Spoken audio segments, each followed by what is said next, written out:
Hello students, welcome to Tiwari academy. तो आज हम एक्सरसाइज 3.4 को हल करेंगे। तो देखते हैं, सबसे पहले हमें दिया हुआ है कि प्रश्न संख्या 1 से लेकर 17 तक के अवयवों के व्युत्क्रम यदि उनका अस्तित्व है तो प्रारंभिक रूपांतरण के प्रयोग से ज्ञात करने हैं। तो हमें अवयवों का व्युत्क्रम निकालना है और किस मेथड से निकालना है? प्रारंभिक रूपांतरण के मेथड से, या अंग्रेजी में जिसको एलिमेंट्री ट्रांसफॉर्मेशन भी बोलते हैं। तो देखिए, सबसे पहले तो हमें प्रश्न 1 दिया गया है। प्रश्न 1 में हमें एक अवयव दिया हुआ है और हमें इसका व्युत्क्रम निकालना है प्रारंभिक रूपांतरण की सहायता से। तो सबसे पहले तो हम इसका मेथड समझ लेते हैं कि हम इसको कैसे सॉल्व करेंगे।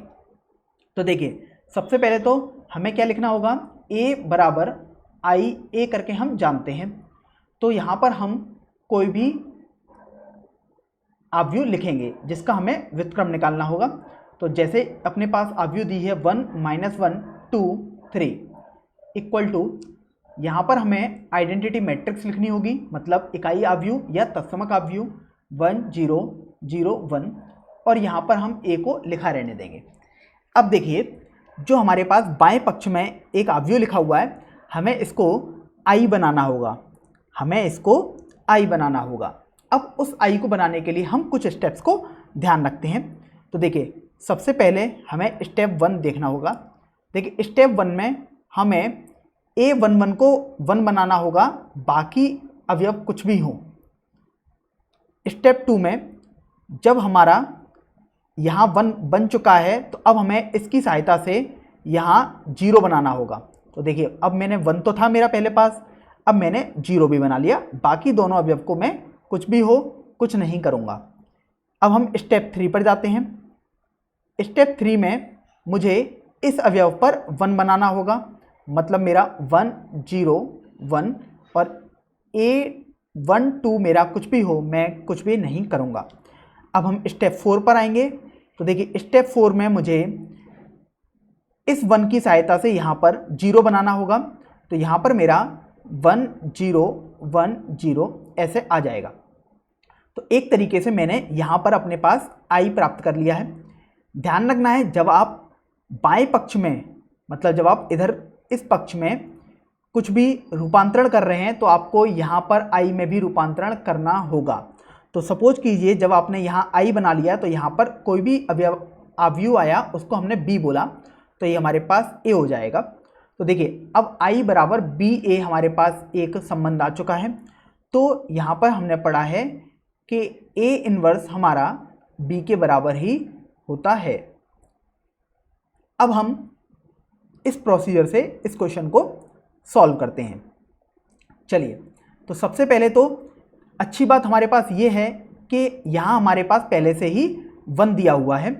तो देखिए, सबसे पहले तो मैं अवयव लिख लेता हूँ, किस फॉर्म में? a equal to I A form में। तो चलिए लिखते हैं।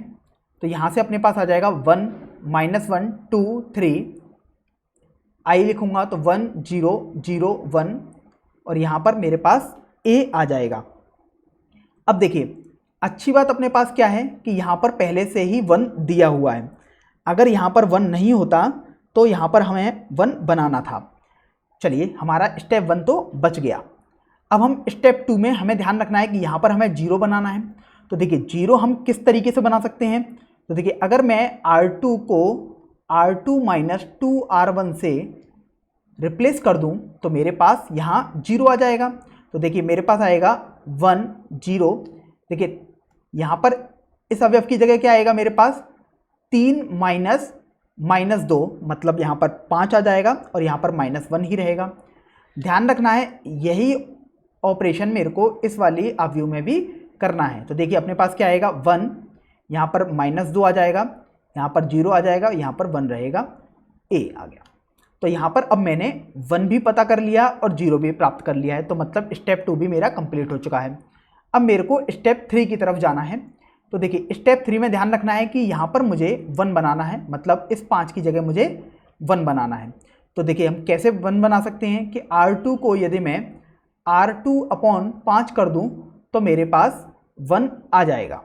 तो देखिए, यहाँ पर आएगा 1 0 1 -1 इक्वल टू, इसी प्रकार मैं इस वाले अवयव में भी यही ऑपरेशन लगाऊंगा। तो देखिए, 1 -2/5, 1/5, 0 आ गया और ये मैंने a रहने दिया। तो अब मेरे पास यहाँ पर 1 भी आ गया, मतलब मेरा स्टेप 3 भी कंप्लीट हो चुका है। अब स्टेप 4 में मुझे ध्यान रखना था, इस 1 की सहायता से मुझे ये 0 चाहिए था। तो अभी देखिए इस 1 की सहायता से मैं यहाँ पर 0 कैसे ला सकता हूँ, ये आपको सोचना होगा। तो देखिए अगर मैं R1 को R1 प्लस R2 से रिप्लेस कर दूं तो देखिए मेरे पास यहाँ 0 आ जाएगा। तो देखिए 1 0 यहाँ 1, अगर मैं R1 प्लस R2 करूँगा तो यहाँ 0 आ जाएगा। तो अभी देखिए यहाँ पर क्या आएगा, 1 -2/5, यहाँ -2/5 है, यहाँ 0 प्लस 1/5 है और यहाँ 1/5 ही रहेगा और ये यहाँ पर a आ जाएगा। तो यहाँ से देखिए अपने पास मिलेगा 1 0 0 1। अगर हम थोड़ा इसको सिंप्लीफाई करें तो हम पाएंगे 3/5, 1/5, -2/5, 1/5 और यहाँ से अपने पास a आ गया। तो अभी देखिए हमारे पास ये किस तरीके की फॉर्म हो गई, I = b a टाइप की फॉर्म हो गई, जहाँ पर जो b आव्यूह है वो इस आव्यूह के बराबर है। तो यहाँ पर a इन्वर्स अपने पास b के बराबर होता है, या मैं बोल सकता हूँ a इन्वर्स अपने पास आ जाएगा 3/5, 1/5, -2/5, 1/5। तो इस तरीके से मैंने a इन्वर्स या a का व्युत्क्रम मैंने निकाल लिया है। चलिए अब हम दूसरे प्रश्न पर आते हैं। यहाँ पर हमें एक आव्यूह दिया हुआ है और हमें इसका व्युत्क्रम बताना है। तो चलिए हमने इसको a बोल दिया, तो अपने पास सबसे पहले a = I a लिख देना है। तो ये हो जाएगा 2 1 1 1, यहाँ पर I मतलब 1 0 0 1 और ये a लिख दिया। देखिए अब यहाँ पर हमारे पास 2 है तो हमें इसको 1 बनाना होगा। तो देखते हैं हम 1 कैसे बना सकते हैं। अगर मैं R1 को R1 माइनस R2 कर दूं तो मेरे को यहाँ पर 1 मिल जाएगा, क्योंकि देखिए 2 में से यदि मैं 1 घटाऊंगा तो मेरे पास 1 मिलेगा। तो देखिए अपने पास आएगा 1 1 0 1 = 1 0 -1 1 a। चलिए अब हमने यहाँ पर 1 तो पता कर लिया है, लेकिन इसकी 1 की सहायता से यहाँ पर मुझे 0 लाना होगा कैसे भी।